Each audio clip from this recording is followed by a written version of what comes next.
Well, to discuss, we're joined now by academic and political analyst Gilbert Achcar, author of the book Gaza Catastrophe, the Genocide in World Historical Perspective. Thanks for being with us on the programme this evening, Gilbert. Firstly, we're seeing these denials from Israel repeatedly that there is no famine, people are not starving in Gaza. Are we in fact seeing a famine being played out on our TV screens, and why is the world failing to act? Well, that's a very good question. Good evening, first of all. That's a very good question, and that is part of this failure to act, as you say, of the world. And when you say the world, of course, that's not South Africa, that's not the global South. We're speaking of the United States, first of all, because that's the country that has the most leverage over the Israeli state, and then other Western countries that have been traditional allies of the Israeli state.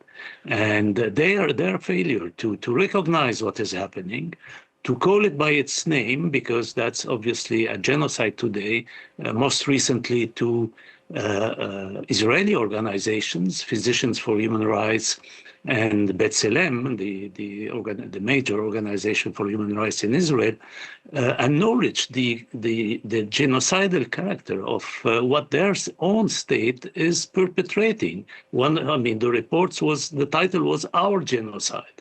And that's absolutely terrible. And yet you have had this absolutely appalling organized starvation now going on for several weeks.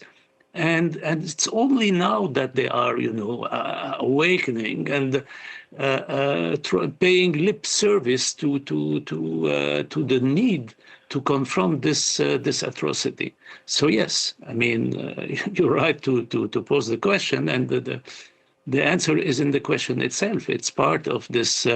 Lack of empathy, total lack of empathy with the Palestinians that has been with us from the beginning of all this. And Gilbert, you mentioned the fact that two human rights groups in Israel have accused their own country of committing genocide. How significant was that for you? And does it suggest that public opinion in Israel itself is beginning to change?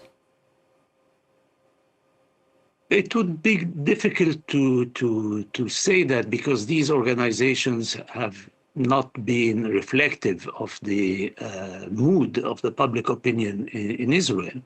But I would say what is even more striking is the fact that two major Jewish organizations in the United States, the key organizations of the Reform Judaism, plus the American Council for Judaism, have expressed their sorrows, and even more than that, for Reform Judaism, with regard to what is happening in Gaza, to this starvation, and that tells you a lot about the fact that the Western public opinion, including in the United States itself, including the Jewish organizations in the United States, are starting to find this absolutely intolerable.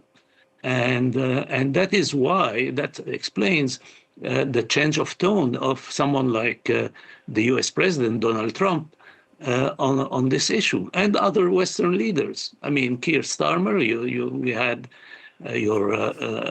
you started the news with this, but this is a very belated and still only conditional gesture, and this is only a gesture, nothing more than a symbolic gesture that coming, from a country that has been cooperating militarily with the Israeli state and refusing to stop this collaboration.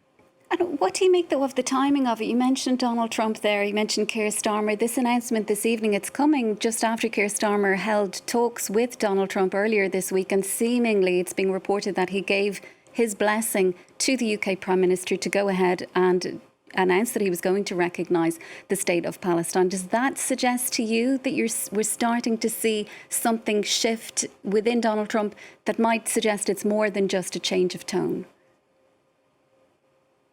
Well, I'm not sure Trump gave Keir Starmer any blessing for that. And the fact is that Starmer has been under pressure from his own party people, from his own cabinet, actually, several ministers of his own cabinet, to do something about that. And he came out with this kind of compromise solution. Okay, we will recognize a Palestinian state, whatever that means today, not much to be frank, in September, provided Israel,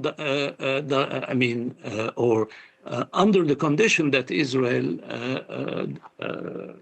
or unless Israel, let me be sorry for that, unless Israel accepts a ceasefire and gets into some kind of peace process.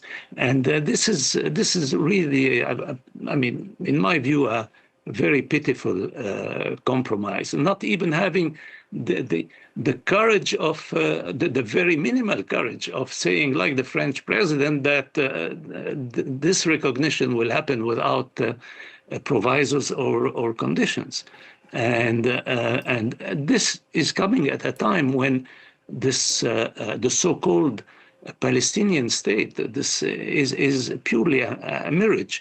I mean, what state are we talking about? You know, the surface in which the Palestinians of the West Bank and Gaza are confined has been shrinking over time, dramatically recently in Gaza, but over a much longer period of time in the West Bank. The population is being decimated in Gaza. I think it's rather indisputable today that we are witnessing a genocide there. And therefore, what kind of state can emerge from such conditions? I mean, at the very best, that would be some kind of Bantustan with even less sovereignty than the South African Bantustan of yesterday at the time of the apartheid regime, and under full Israeli control. Gilbert, we'll have to leave it there for now. We do appreciate you joining us this evening. That is academic, political analyst and author Gilbert Achcar.